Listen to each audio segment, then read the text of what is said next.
Welcome to Creamer Media's Resources Watch, a weekly video roundup of the events and people making and shaping the news in the mining industry. This week, Black-owned Optimum's coal spat with Eskom spills over to 2011. DRDGold starts the R300 m Ergo pipeline project to save Crown. And a dual focus is needed in the South African mining industry. The arbitration case that Black-owned JSE-listed coal mining company Optimum Coal, expected to be over in a matter of days, has spilled over to March or April 2011. The arbitration centres on the differing interpretations of a coal supply agreement that the company has with Eskom.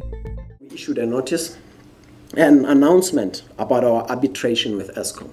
The arbitration relates to the cancellation of our contract, the Hendrina power supply contract.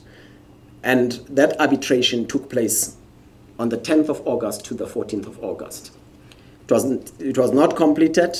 Judge John Mybeck postponed the arbitration to March 2011. Would you ever consider cutting off coal supply to Hendrina? You know, in the interest of this nation, it wouldn't be prudent at all, simply because Hendrina Power Station supplies 4% of the national grid.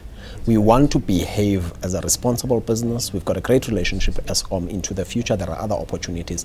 I wouldn't like to reach that stage. We are doing our best, not waiting for the arbitration in March. We are in discussions. There are bilaterals, if I may call it that, between myself, the financial director, the operations director. We're talking with Eskom on a daily basis to ensure that we may get a commercial solution before March next year.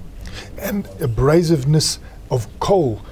We had the previous owner, BHP Billiton and Bexa, servicing into Hendrina. And agreement in 2008. It was renegotiated. That is why we call it the first addendum. Bexa used to supply 6.5 million tons to Hendrina. The 1